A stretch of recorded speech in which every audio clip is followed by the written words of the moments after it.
Les podcasts du Figaro.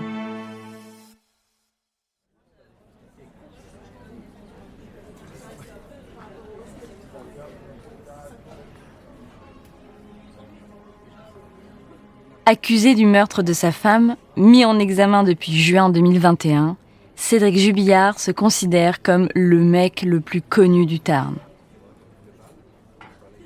Dans la région, au tournoi de pétanque, chez le coiffeur, au spectacle de majorette des enfants de Cagnac-les-Mines, son nom est sur toutes les lèvres. Chacun a son propre avis sur la disparition de Delphine Jubillard et du rôle joué ou non par son mari dans la nuit du 15 au 16 décembre 2020. Enquête ouverte pour enlèvement et séquestration. Delphine Jubillard. Delphine Jubillard. La gendarmerie du Tarn a lancé hier soir un appel à la mobilisation. Delphine Jubillard. Toujours aucune trace de l'infirmière de 33 ans. Demain, donc, une battue est organisée. Il y a des gens qui arrivent de partout, de Paris, de partout, et ils viennent. Delphine Jubillard. Une disparition qui ne saurait être considérée comme volontaire. Delphine Jubillard. Qu'est-ce qui a pu t'arriver cette nuit-là ? Cédric Jubillard va être jugé. Non, elle m'a dit, donc j'ai pété les plombs, je m'en suis débarrassé. Cherchez dans le Cagnac, je sais pas ce que vous allez chercher. On a été 5000. Monsieur Jubillard, avec son avocat, conteste. C'est une enquête qui a été menée avec le préalable que Cédric Jubillard était certainement le coupable. L'enquête dans la disparition de Delphine Jubillard se poursuit.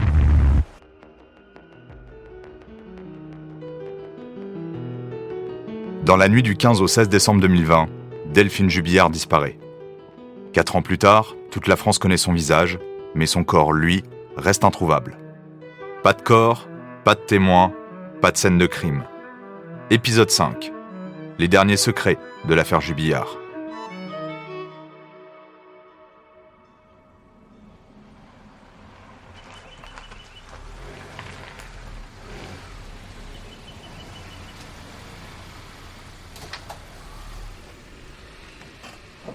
« 19 rue Yves Montand, Cagnac-les-Mines, 13 décembre 2022.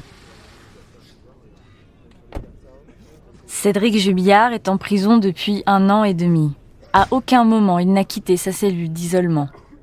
Mais aujourd'hui, le temps d'une soirée, il retourne chez lui, là où sa femme a été vue pour la dernière fois, là où tout a basculé. Même lieu, même mois, même heure, 2 ans plus tard. La nuit où Delphine Jubillard a disparu est reconstituée. À 19h30, Cédric arrive, escorté par plusieurs véhicules banalisés. Le regard hagard et une longue barbe, il pâlit devant la porte de son ancienne maison. À l'intérieur, Cédric mime la dispute entendue par leur fils Louis.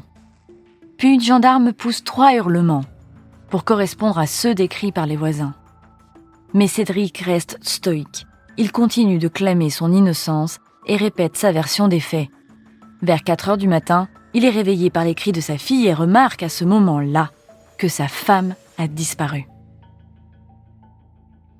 Nous nous sommes déplacés avec ma consoeur Margot en décembre 2022, de nouveau à Cagnac-les-Mines. Esther Paolini, journaliste au Figaro. Donc c'était 2 ans après la disparition. La reconstitution, ça peut être un moment clé dans une enquête parce que ça peut être l'occasion d'un déclic chez l'accusé. Le fait de l'emmener sur les lieux, ça peut permettre de le bouleverser. Il peut finir par parler, dire des choses qu'il n'avait jamais dit auparavant. Ce mois de décembre 2022, il faisait très très froid. Pour la petite histoire, avec ma consoeur Margot, nous avions un Airbnb sans chauffage.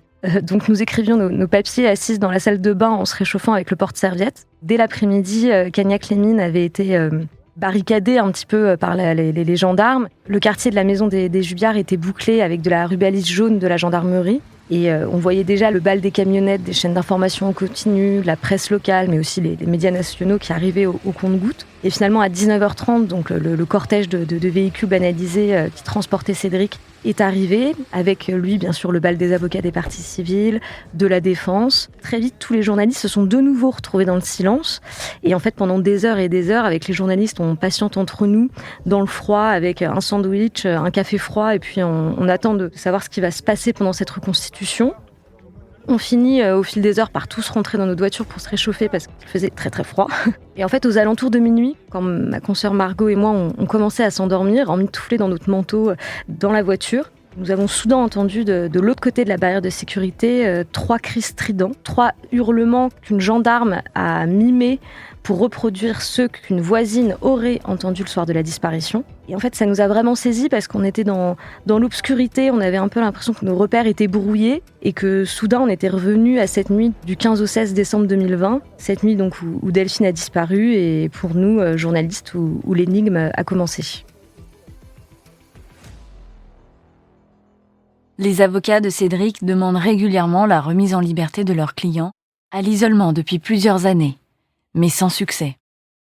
Nous savons que la Cour européenne, par exemple, considère que l'isolement, lorsqu'il est sur une trop longue durée, est un traitement inhumain et dégradant, parce que, effectivement, c'est très dur psychologiquement d'être à l'isolement. Maître Emmanuelle Franck, avocate de Cédric Jubillard. Autre chose un peu particulière qu'on a vue dans ce dossier, c'est que toutes les audiences devant la chambre de l'instruction, c'est-à-dire les audiences de demande de mise en liberté, étaient à huis clos. Il y a un article dans le Code de procédure pénale qui prévoit les conditions dans lesquelles on peut demander un huis clos. Et là, en l'occurrence, on n'était pas dans les clous, juridiquement parlant. Mais je pense qu'il y avait la volonté de la justice d'être très secrète, alors même qu'au départ, elle ne l'avait absolument pas été. Et donc, on a l'impression que la volonté ensuite de la justice a été de réparer cette erreur médiatique du procureur par un secret absolu et qui nous a beaucoup porté préjudice parce que les médias font avec ce qu'ils ont. Or, quand ils n'ont pas d'information, c'est pas qu'ils la construisent, mais disons qu'ils vont faire avec ce qui leur est donné en exacerbant certaines choses et en ne pouvant pas le mettre face à la contradiction. C'est-à-dire que chaque élément sortait dans les journaux et il n'y avait pas de possibilité de contradiction, il n'y avait pas de mesure, tout simplement parce que vous n'aviez pas accès à cette mesure et à cette contradiction. Depuis la disparition de Delphine, chaque audition, chaque fouille, chaque révélation remet de l'huile sur le feu.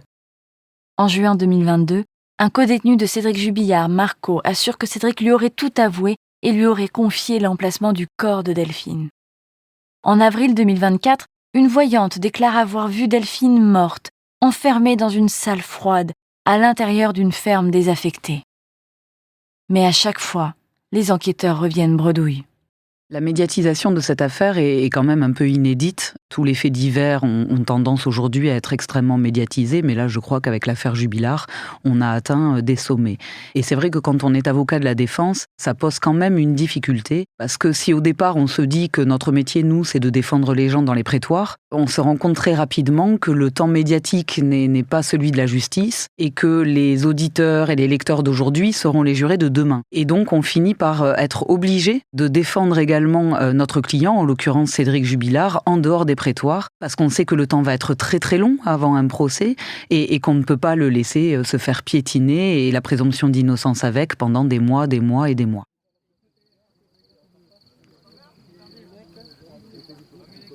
Des curieux viennent de loin pour prendre des photos ou seulement passer devant la maison des Jubillards. Des voisins vont même jusqu'à imaginer vendre des cartes postales de leur domicile. L'affaire Jubillard, elle concentre un certain nombre de choses. Patrick Avran, psychanalyste. C'est que d'une part, effectivement, ce sont des personnes que l'on pourrait connaître, qui n'ont rien d'extraordinaire. Ils habitent dans une maison qui pourrait être à côté de la nôtre. D'autre part, c'est une femme qui a des enfants. Et puis, il y a aussi cet inconnu, c'est-à-dire qu'elle n'est toujours pas résolue, l'affaire Jubillard. Même s'il y a un procès en cours, on ne sait pas d'une part quelle va être l'issue de ce procès. Et d'autre part, comme actuellement il y a 2 autres affaires qui sont dans cette dimension-là, pas tout à fait mais quand même, c'est l'affaire Dupont de Ligonnès, on ne sait toujours pas ce qu'il est devenu, donc le suspense continue, et l'affaire du petit Grégory. Ce qu'on cherche dans le fait divers, c'est un début et une fin. Tant que c'est pas fini, c'est pas fini. Et à mon sens, l'affaire Jubillard, peut-être que ça va se clore avec l'issue du procès, ça se clôturera nécessairement si on retrouve un jour le corps de cette femme. Pour le moment, il y a quand même beaucoup d'inconnus.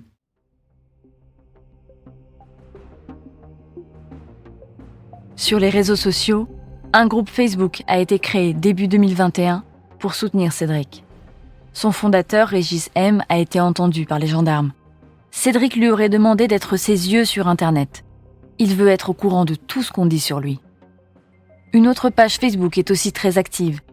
Elle s'appelle « Notre combat pour notre amie Delphine Ossagel », son nom de jeune fille.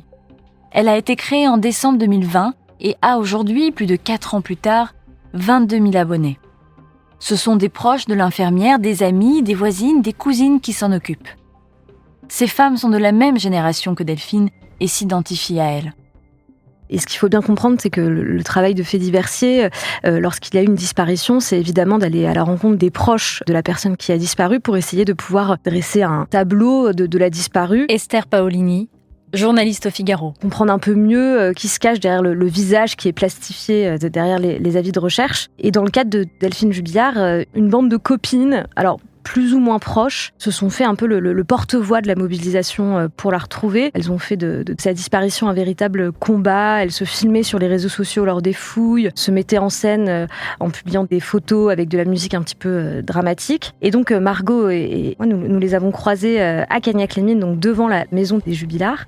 Elles étaient venues fleurir la sorte d'autel en la mémoire de Delphine qui a été érigée devant la maison. Et en fait, il se trouve que la rencontre, c'est pas forcément très bien passé, parce qu'en fait, nous avons eu le malheur d'expliquer que nous étions là à la fois pour comprendre qui était Delphine, mais aussi pour comprendre qui était Cédric. Et en fait, elles n'ont pas du tout compris notre démarche, parce que juste dans leur regard, la seule importance, c'était de parler de la disparue. Elles avaient érigé un peu Delphine en véritable icône, et donc elles ne supportaient pas qu'on veuille comprendre qui était Cédric. Certains jours, les amis de Delphine se filment en train de fouiller la région ou d'accrocher des affiches avec des volontaires qui scrutent les grottes, étangs et forêts. Ah mais elle est vraiment immense cette forêt en fait. Le tunnel il doit être là mais... Amy! Il y a quoi dessous? Je sais pas. T'entends le bruit? Là t'as un accès là-bas. Là voilà, il y a Sylvie. Ouais. Regarde, hop. Déjà ça c'est l'endroit il est plus intéressant que là. Le souvenir de Delphine perdure et qu'on montre qu'on lâche rien. Il y en a une, elle a dit, pour moi, il l'a mise dans un puits. Si on garde en esprit ces paroles on la retrouvera jamais à part une tombe et un puits. Enfin, c'est vraiment des endroits où on est susceptible de ne jamais nous retrouver. D'autres fois, elles font des montages vidéo avec des photos de Delphine. Céline Dion, Grand Corps Malade en bande-son.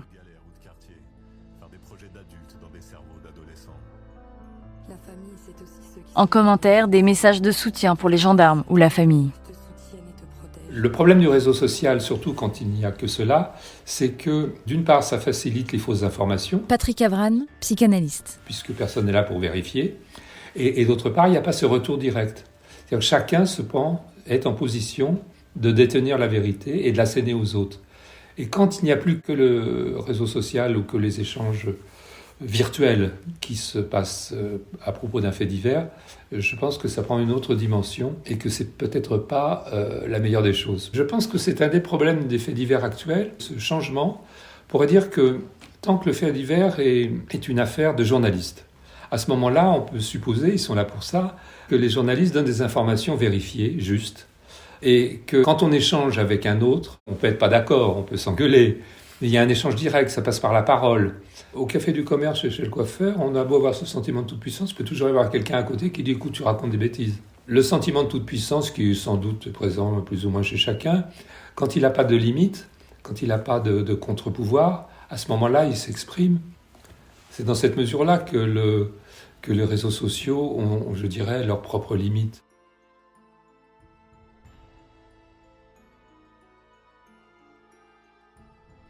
Aujourd'hui, l'enquête est terminée. Presque 5 ans après sa disparition, Delphine Jubillard n'a toujours pas été retrouvée et il n'y aura plus de recherche. Comment peut-on faire lorsqu'on n'a pas de corps pour arriver à un procès et montrer qu'il y a eu un crime ? Général François Daoust, ancien directeur de l'Institut de recherche criminelle. Là, il faut connaître un petit peu l'histoire judiciaire pour savoir que la majorité des crimes, pendant des décennies, ont été résolus avec des enquêtes qui reposaient sur des témoignages, sur des déductions d'enquêteurs, sur des incohérences de timing, sur des incohérences de témoignages des uns ou des autres, tout un ensemble de petits éléments qui vont dans le sens d'une certaine culpabilité. Il y avait, je crois, la voiture, il y a le témoignage de personnes qui ont entendu quelque chose, il y a le témoignage de l'enfant également. C'est une enquête à l'ancienne. Et le procès va être là-dessus très intéressant, parce qu'on a ce que l'on appelle des éléments de preuve corroboratives que le procureur au prétoire va présenter ensemble. Tout ce faisceau d'éléments sont suffisants, très certainement, pour faire condamner son mari. Et les avocats vont détricoter tout ce faisceau pour les prendre un par un et montrer qu'un par un, ils ne sont pas significatifs. Et toute la difficulté sera pour les jurés de se situer entre ceux qu'auront fait exploser ou voulu faire exploser les avocats et ceux que le procureur aura présentés, parfaitement cohérents, comme suffisamment graves et avec des éléments suffisamment nombreux pour arriver à faire condamner la personne. Là-dessus, il va y avoir plus d'une tempête sous un crâne.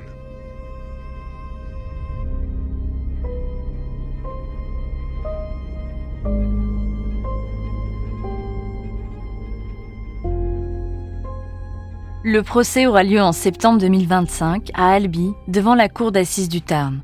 Cédric Jubillard sera jugé pendant au moins 4 semaines pour le meurtre et la disparition de sa femme Delphine. Mais sans aveu, sans témoin, ni scène de crime, ce procès s'annonce inédit.